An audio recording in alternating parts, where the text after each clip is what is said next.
We are back. That's right. We are back to the Race and Ethnic Relations on Campus podcast show. I am Dr. B. This is show number 49.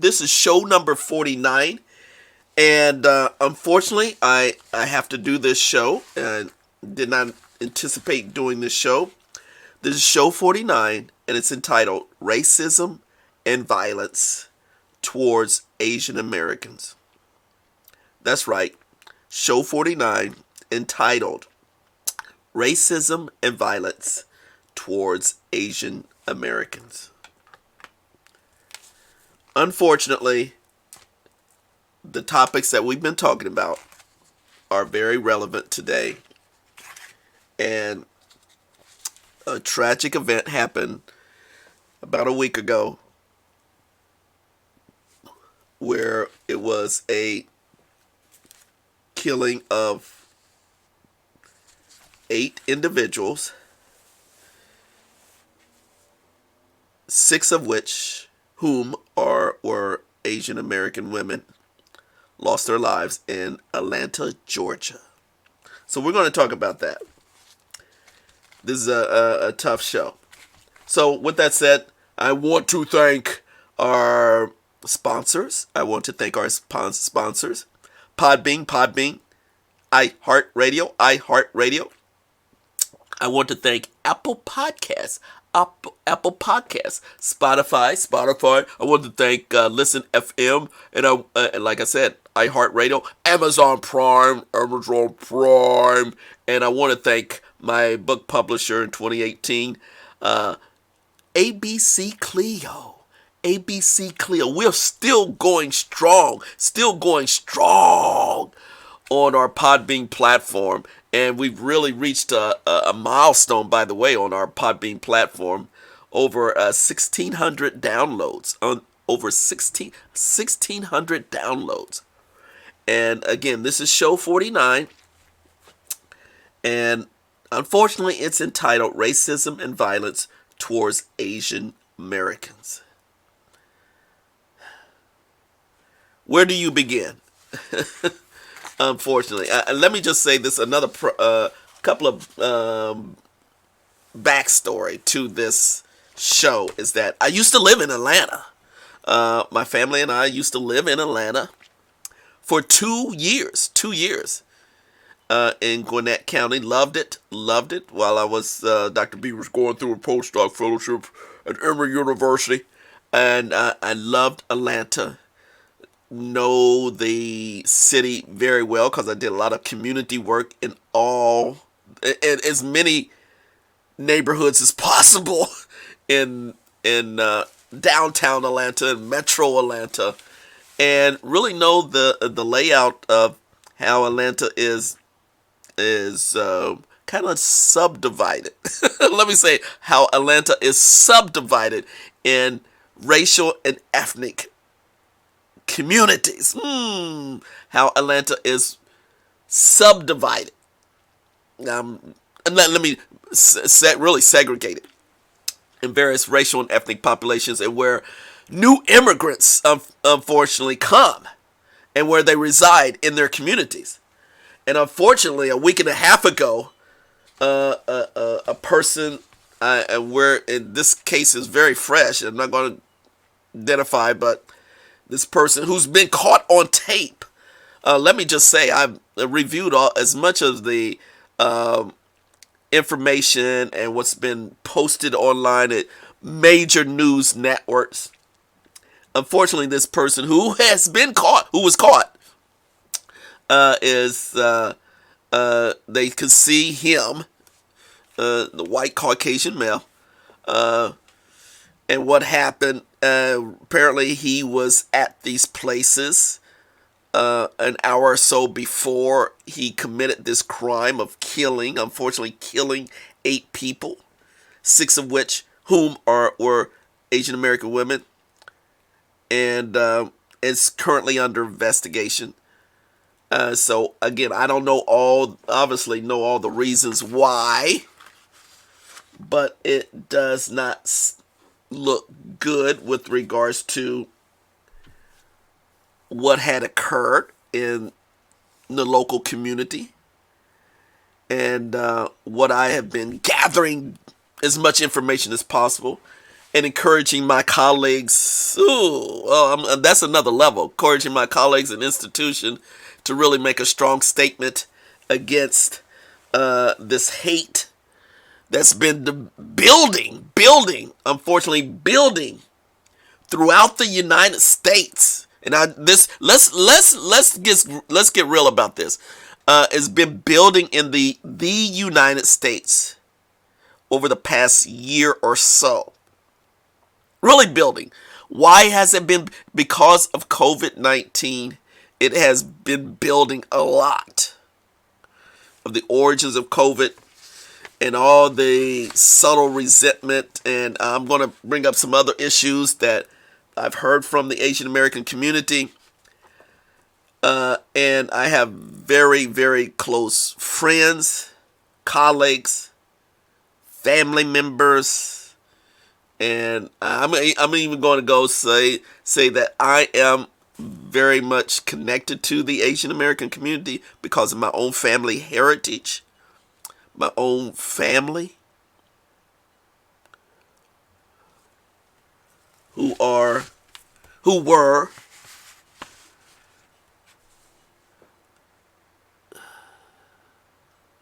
identified as a part of the Asian American community. So, this really hits home. So in 2021, we have to, again, I'm just saying this. This is my bias. All of us, and particularly Dr. B, has to make a statement. After getting as much information as possible, I do not do these podcasts out of the whim. I get as much, I collect my data, I do my research, I do my backstory, I do the deeper dive. I do the deeper dive before I do any of these podcast shows. Let me just say, a lot of people like to just do podcast shows and vent. No, Dr. B doesn't do that. I collect as much data as possible, as much qualitative information as possible. I do my research. That's how I'm trained. I do my research. And before I do a show, so I do the deeper dive. And what I've seen thus far here on March 21st is really disheartening. It's really disheartening. I'm really, when I start these shows, I'm going in, this show is really going in so many different angles already. Because I had a general idea, but now I'm in the midst of this show, and I can feel myself being pulled in so many different directions. I want to keep this show tight as much as possible. I don't want to go on and on and on. And this may, more than likely, this will have a part 2 show. And I'm telling you right now, there's going to be a part 2 of this show. Part 2 of this show of racism and violence towards Asian Americans. And it's time for us, time for me, Dr. B got to check himself. It's like, wow. And I speak out for all groups, but times that you have to speak about for specific groups in our country. And this one is for anyone and everyone who's affiliated with Asians and Asian Americans in 2021. Because again, this perpetrator in Atlanta, Georgia, strategically went to a certain part of the Asian American community where they do business and decided to take it upon himself, for whatever reason, I'm not going to go down that road right now, for whatever reason, to end the lives of a number of individuals. And it's interesting how the local authorities addressed the issue. And now that has hit national level. And now that is, let me just say, the president and vice president, yes, Kamala Harris, vice president made their formal statements, and yet the president and vice president flew down to Atlanta, and they were actually doing a promotion. They were actually there for, let me just say, initially there for a rally, but events happened so fast. They were down there for COVID at Center for Disease Control and Prevention, CDC, where I used to work as well. And then they had to make this statement because of the tragedy that happened in Atlanta. And it was nice to see. I saw it live broadcast on CNN, where the vice president, hello, Kamala Harris, part Southeast Asian, made her formal statement and really did a good props to Kamala Harris for bringing it up and acknowledging and connecting to the issue. She made her statement right before President Biden. President Biden. I'm still trying to get used to President Biden. It's going to take me a while. I was getting ready to say, that was a Freudian slip. I was getting ready to say President Obama. But President Biden. Okay. And Biden made a very good statement. And I appreciate, the community appreciates that. Now, let me just say, the aftermath of their formal statement, and I was watching CNN. I got to make this statement very fast. The aftermath of that statement, I was just happened to watch CNN, and they had two Asian American, one commentating after Biden's speech, and one was one of the commentator. I forget her name right now. She did an excellent job because she was on spot. She was at the site, unfortunately, of the killing, and she's a Southeast Asian professional person. And she got really emotional in this live shot, and it was really passionate, and it was heartfelt. And one of the things I take away from her comments is that she was really glad that our United States leaders in our United States finally acknowledged the hate that has been directed towards Asians and Asian Americans for a number of years, for decades. But she acknowledged live, online, on TV, that it was a catharsis. It was, wow, acknowledgement by our federal government that the federal government recognized there's a lot of violence and hatred towards Asian and Asian Americans. And she was really holding back her tears the best way she could. And then there was another Asian American gentleman right after her, and he brought up the issues of how he felt about it. And collectively, both of them acknowledged that, in their communities, they don't speak up much. And I say they because that's specifically what they haven't gone through as Asian Americans, immigrants, making their way through the United States, doing it the right way, dealing with the hate on a day-to-day basis when they were kids.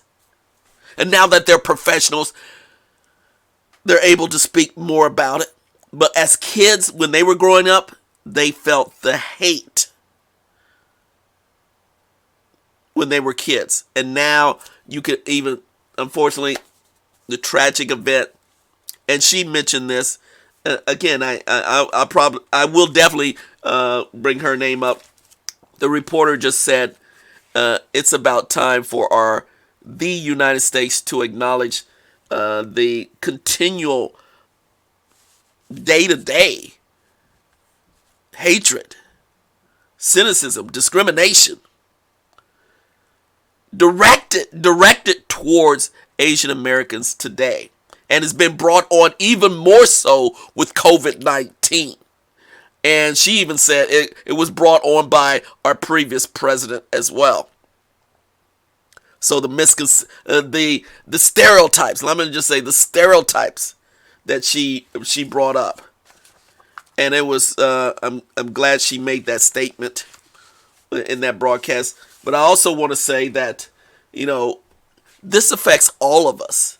Sometimes we just kind of stay detached from these situations that are affecting different communities, various communities across the U.S. And wherever there's a very large Asian American community, particularly in the large cities like in L.A., like in San Francisco, like in Chicago, like in Atlanta, like in New York, you get more of these issues. However, I'm broadcasting this from more of the southeast portions of the United States, and we don't, and I say we don't normally get as much detailed information that's happening in the Asian American community. This is nothing new for a lot, and I've been fortunate to live in LA for an entire year. This is nothing new to the Asian American community in different parts of the country. And dare I say, I'm going to say this, here down in the Southeast, we feel a little bit more detached because the numbers are not as great. The communities are not as large. But let me just say this, and I'm saying they, and then now I'm saying we feel this. Now I'm including myself. We. Oh my gosh, we feel this. And let me just say, Dr. B has his own very much personal connection to the Asian American community because of my own heritage on my mother's side. Recognizing that connection, my grandmother on my mother's side and my great-great-grandmother on my mother's side were and will always be Asian and Asian American.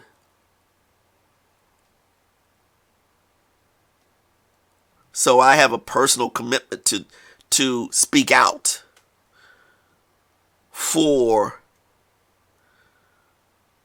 my and their community. And I think all of us, regardless of how close you are or connected you are or a lack of connection, we are all in the same boat because there is still a lot of violence and hate and racism targeted to specific groups in our country, even in 2021, even during a new administration. It doesn't stop because we have a new administration. Let me clarify that for all of those you who are so politically attached to different political groups. It doesn't stop because we have a new president, a new vice president who happens to be Southeast Asian, half Southeast Asian. It doesn't stop. All of a sudden, it seemed like I'm speaking to my college students. My college students recognize it. My college students are waiting for our institutions, our leaders on the institutional level and the federal government level to speak out and to create action. Here we go. Now I'm taking another level. My students want to see action. They are so tired of the statements, the politically correct statements that institutions, departments, other organizations are scrambling to make in response to this tragedy. Or if they will, some places will not.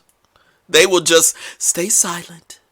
We can't speak on every incident. But again, my students, I take the lead from, personally, I take the lead after these, but I really take the lead from my students. Each and every generation. My students are so, and I truly appreciate the continual opportunity to teach my classes, particularly race and ethnic relations.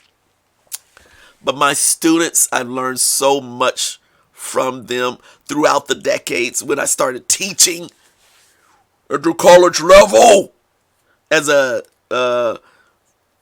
graduate student, as an instructor, and now as a full professor for a number of years. But I learned so much from my students. Never stop learning, no matter how old you are.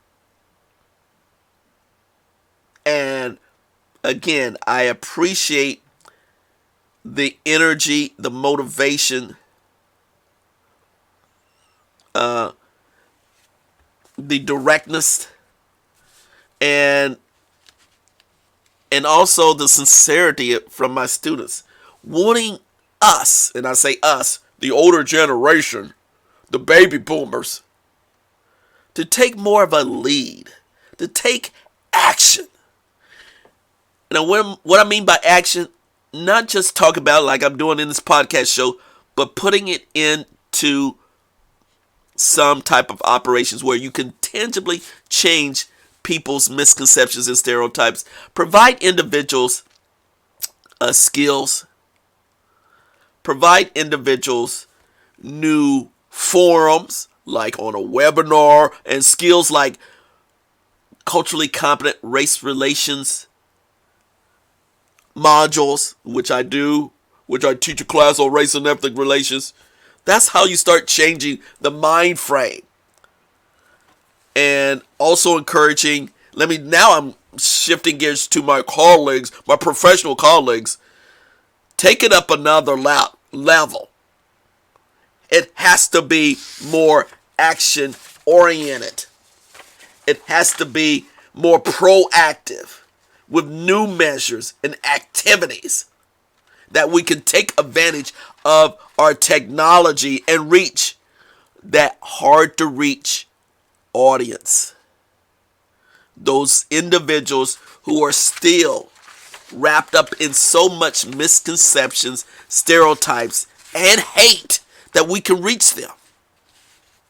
Don't think that you cannot reach that unreachable, so-called unreachable segment of the United States. Use our tools, use technology to change those individuals. And let me just say, all of us have varying degrees of biases and misconceptions. So we need to continue to speak out about it. Even more so in 2021, 2022, 2023, and continue every year. So just because the politics have changed doesn't mean we stop voicing our opinion and being proactive and more action oriented. More action oriented, and particularly now more so than ever, action oriented against racism and the violence towards Asian Americans. It's March. This thing has been building. And I feel the pain, and hopefully you feel the pain as well. That we all must speak up and then take action in our own particular way. In our own particular way that is positive. And we need to address these issues of, again, gender-based violence, xenophobia, that's constantly there, right under the level of what, and the reason why they're there is that it really is based upon things are changing.